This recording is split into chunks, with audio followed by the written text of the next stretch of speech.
What's up, guys? Today we're just going to do table talks, me and Mud, chit-chatting about the last year in review, how we did. It was actually one of our best years, so just want to chat about that a little bit. Mud, introduce yourself to one of the cameras and let them know your role in all of our companies. I'm Andrew. Dude, we've never sat down and just Stared at each other. Yeah, I feel a little uncomfy. I don't know, I'm gonna start rocking or something. My name is Andrew. Did you introduce yourself fully, or I need no introduction. do people know who, I am. they know who you are? They don't know who I am? I'll Question. pick Dawson's brain. It's been a year since we really sat down and Yeah. talked. It was pretty small company. Now it's a pretty big company. How's the last year for you been in Ecom Authority. Ecom Authority? Well, we started the year with 2 employees and on the sales team and the marketing team and maybe 40 or 50 warehouse workers. Now we got over 100 employees, 15 on the sales team. It's been good. Obviously we've been doing Amazon for a while, but Ecom Authority really started flourishing and going. Been a lot of good months, been a lot of headaches, a lot of hurdles, but overall it's been, look where we're at. We're on the water in Miami. Everybody's got nice cars, nice watches. Our clients are buying nice cars, nice watches. Our sales team's doing well. So it's good. We've also built out some other offers, which we're excited about. I think that last time we talked in a podcast scenario, we were talking about building some other offers, but we've actually built some and some are already generating revenue. We've got another big offer we're about to launch. So I think me and you have found our niche of building, scaling, launching offers and then selling them hopefully, as opposed to trying to be oh, this is real estate's my shit or e-commerce is my shit. We're actually just good at building offers. I'm sorry, I don't know if we're gonna put this in, but our cameraman just walked out to watch TikToks while we're filming this. Yeah, we need But a new it's camera all right. and a new assistant. What's been a lot has happened. What's been the biggest hurdle for you in the last year? I think obviously we exited a bad partnership. Got out of that pretty much unscathed, which is great for a lot of us, but bad for the people that were left in that deal, the clients and the people and all that. So working with Dan over the last 24 months and getting to know him has been really good. Us moving to Miami has been really good. At one point I was in Charlotte, you were in San Diego, and it was tough. But back to our deal. I don't know. The market was weird this year, but now we're back. It feels like pre-2021. I feel like everything, bottle girls are becoming realtors again because they're making so much money. Meme coins are popping up, so I feel good about that. But the biggest hurdle we face is just we built a $100 million a year company in 12 12 months. Yeah. So What obviously you and Dan run everything at the highest level. What do you think about your guys' relationship has so much synergy that makes it work? you know what? I think that because me and Dan are not friends. I love Dan to death. He's a great guy, but we were not friends first, right? So yeah, I see him. We go to dinner. He bought a new car. I dropped off his paperwork yesterday. Saw him at the gym today. We do a lot of the same stuff. We got on the Stairmaster together. We talked, but there's still a very big line of business first, and we're not like boys, right? I don't feel like I gotta cut him slack, and I think that both of us have friends that we've hired. He's got a bunch of guys that are from his hometown that he cuts a lot of slack for, but for us, we don't cut each other slack. But it also holds us accountable in the respect of Dan's working right now. I know for a fact, he'll text me when shit's getting done. He's constantly traveling, so I feel like we've, there's a lot more people involved. Pauna break. We'd like to be sponsored. Yeah, dude, that was a perfect Pauna break for both of us. But everyone could do this business on our own. Dan and I both have had successful companies prior. Our warehouse team, our supplier team, our logistics team, all could have done this on their own. But because we're all able to stay in our field of genius, right? When you're able to stay in your field of genius and trust that the other guy is going to still do what he's supposed to do in his perspective field or respective field, you can just operate, right? I know what my side of the business is. Dan knows his side. The other guys know his side. All of us are operating at 110%, and I'm not getting bogged down by worrying about supplier issues or, Dan's not getting bogged down by worrying about client acquisitions or customer support, things like that. So I think that's allowed us to really operate at a level of we've when we launched paid marketing, right? We were a company way before, but when we launched paid marketing a year ago, it's just blown up. Now we've got boys of ours asking for jobs. We've got people like, and not any disrespect to that, because we're making a lot of fucking money and people want to be a part of that. But yeah, I think that that's what's changed. And then obviously, like, you stepped into a new role, and you're managing teams. Like, we've accelerated, and now it's like, okay, for us again, like, what we like to do is build the offers. So now we're gonna start building other offers, taking in new opportunities, things like that. And Ecom Authority has allowed us to do that. Yeah, I think just looking back at past things we've done, because we've tried a bunch of things, the biggest thing has always been people. Like, Yeah. either there was an overlap of roles, or there wasn't clear roles, or some people just weren't doing theirs. And that's the one thing I know you definitely feel, but I think everyone can feel like no one's ever worried that the other party isn't doing what they should be doing. Yeah. I feel like in a lot of ways, like, on previous stuff, we were always the guys putting it together and putting the money in, and there were just a few parties that were like, let me know when it's a success, or I'll hop on a meeting. Whereas, like, even with this new thing me and Dan are about to do, he's on the calls with me. We're partnering up with some guys to do it the best way possible, and like, still, I'm bringing something to the table. Yeah, fuck, I about threw up that banana. Jesus Christ. Like, the other people we're bringing in are doing their own role, and we're all cohesively getting together. So yeah, maybe we're taking 1/4 of the amount of money or 2/4 of the money, but we're about to build something that, like, all of us are gonna make more money. And the people that we're supporting and the offer that we're giving to people, the consumer is gonna get a way better offer, other than when we have done it on our own. I think probably learning from Dan, like, well, I came from a previous partnership where I tried to involve them all the time, and it always ended up me doing all the work and taking 1/3 of the money.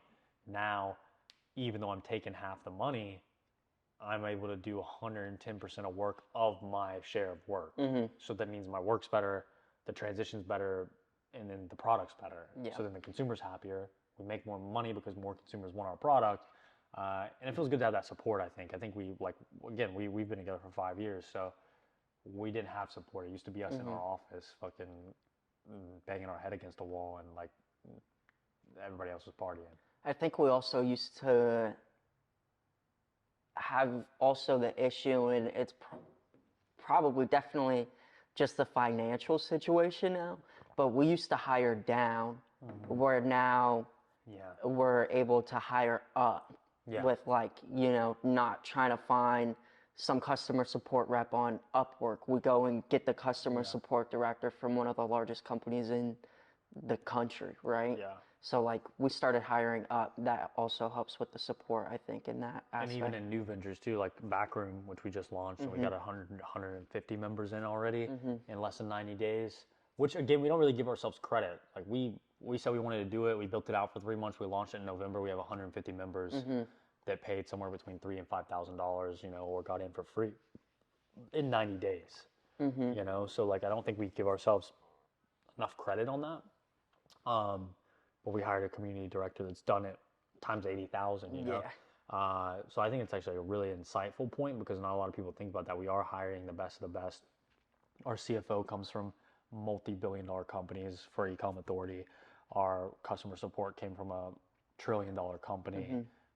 We just brought in in-house counsel to handle all of our contracts with suppliers, any issues that may arise. Like, we're bringing in the best of best. Like,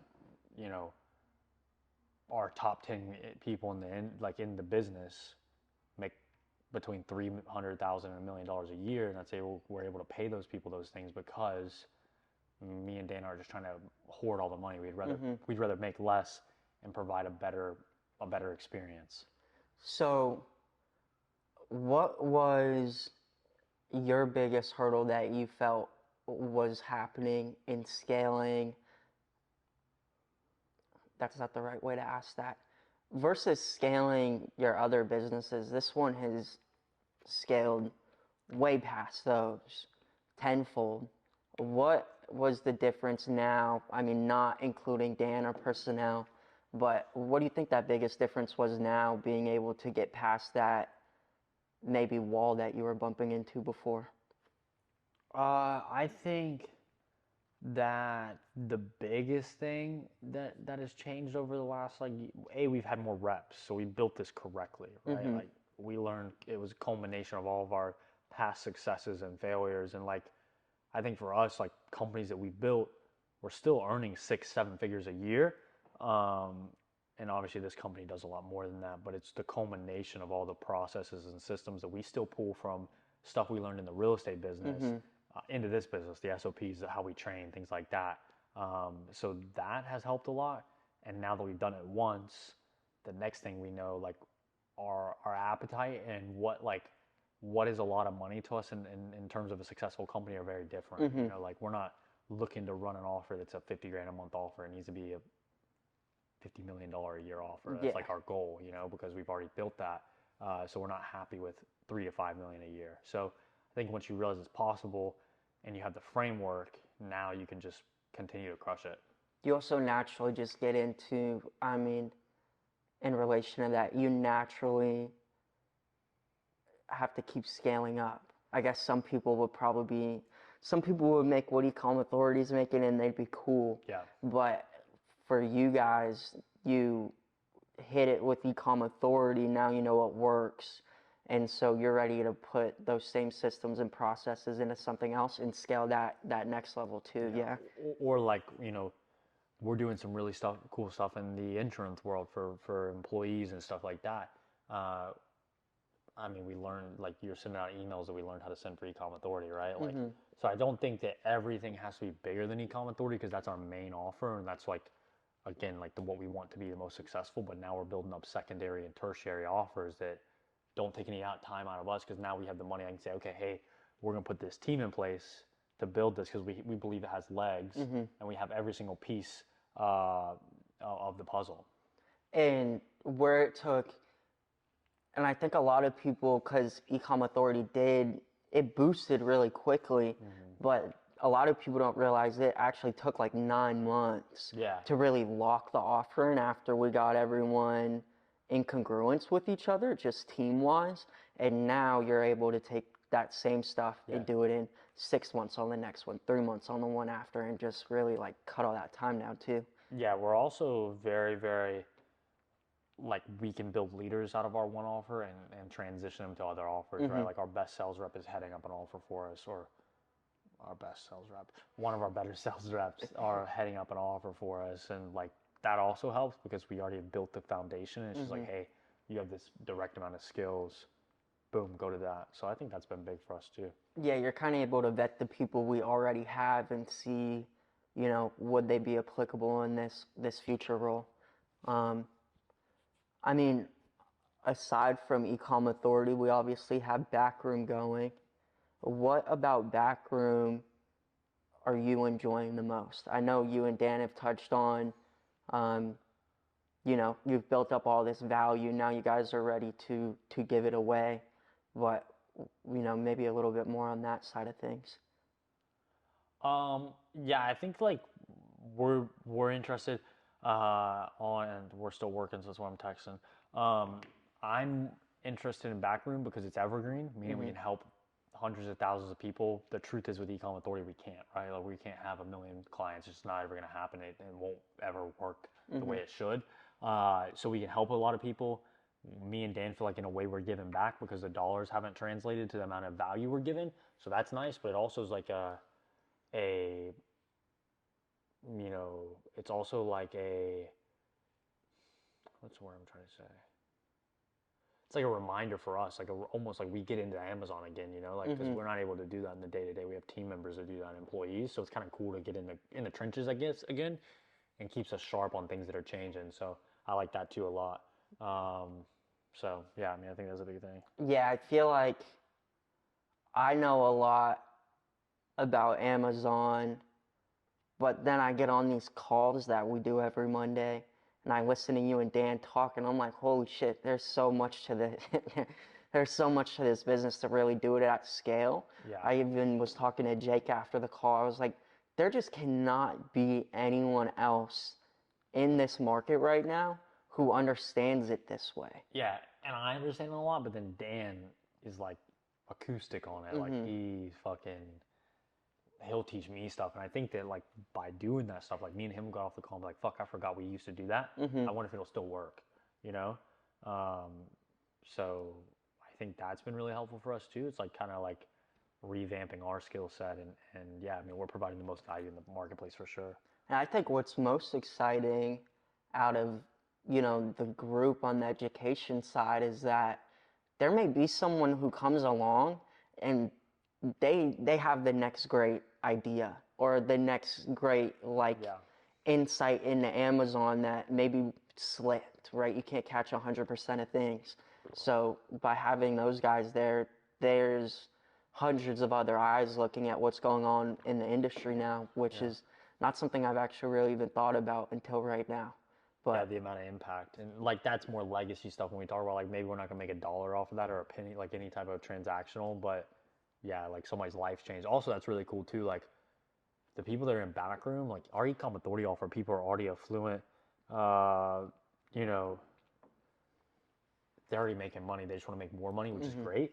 But a lot of our backroom stuff is like, everyday W-2 jobs. Like we have a principal in there that's about to crush it. Like he's a retired principal and he's trying to get into Amazon. So that's cool for us because I'm like, fuck, like that guy could be a millionaire in 2 years based on the stuff he learned and got taught by us, right?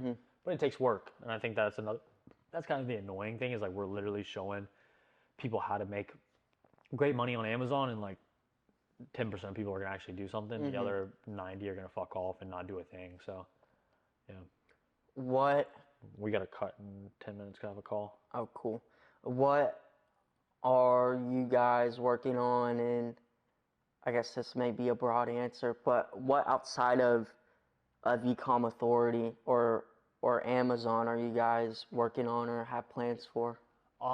Like we have I don't know what we're allowed to say on here, but like the insurance offer that we're a part of, and then we also have like me and Dan have a big diverse real estate background. Obviously, you've been with us through that as well, and we're gonna maybe make an offer to like we're partnering up with some guys and make an offer for like Section 8 and real estate rentals and stuff like that because I think a lot of people are making a lot of money right now, but they don't know how to preserve their wealth. And we've done really good about that. Like I've said, some of my rentals have saved my life, saved my life, and because I was able to refinance and get quick cash, stuff like that. So we're gonna do that, and then we've got some nutraceutical stuff going. I mean, I think like our goal is to have 5 to 10 offers that make $500,000 to $1 million a month in profit, and then that's a 100 to $200 million a year conglomerate of companies, and then we're going to sell that for $500 million would be our goal outside of Ecom Authority. I think all of these things flow together too. A lot of people don't look at it this way, but once you make a bag off of Amazon, you're going to get smacked with taxes if you do really successfully.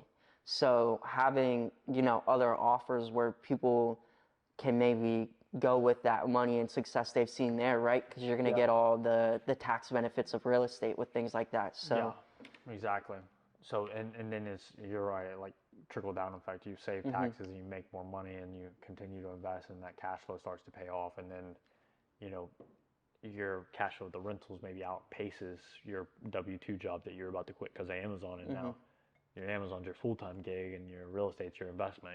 So I think there's a lot of like synergy there, and that's why we're doing it. And we're also only doing shit that we actually do. So I think that's a big thing for like Dan. Like, I've had a bunch of rentals. Dan did mostly flips. He's bought 60 houses in the last 90 days because he's like, hey, if we're gonna make an offer, I'm gonna know the good, bad, and the ugly. And I think that's something I really respect about Dan. Like, he's not ever selling something he's not 100% all in on, and I know that means that our offer is gonna be really, really good because he won't let it fail. So it's good. I know we have to get going, but what is your biggest goal for 2024? Like I said, 5 to 10 offers, doing $500,000 to $1 million a month. I think we want to get into a residual play where it's like subscription based or something like that. That's going to be big. I want to have a $5 million month, and if I do that, I think I'm gonna buy a hypercar. That's we're already kind of starting to look and stuff like that. Someone we know on Instagram got a Bugatti last night, and I think that reignited my fire. So yeah, I want to do that, but I want to be, very liquid and have a big month to kind of make it make sense. We've also been like getting into estate planning, trust, things like that, just to protect our assets and make sure we're not paying a ton of taxes. So that's been big for me. I want to get much cleaner on my books. That's why we're hiring a bookkeeper, stuff like that. Nice. Cool. Well, this has been Table Talk. We might throw this up on our YouTube. I don't know, but we have some people we may interview. But we wanted to get a quick intro out here. We're available on YouTube, Instagram, TikTok. My stuff is Dawson Gant, Dawson Gant, Dawson Gant. And it's Andy Mudd, two Yeah. D's. Yeah. So if you have stuff you want to talk about, stuff you want us to share about our journey in the last 5 years of business and how we went from he's a college dropout, I'm a college dropout to $1 million net worths and businesses that do hundreds of millions a year, let us know. Yep. And Pana, send us another crate. Yes, more. We're going through these things Yeah, me too. fast.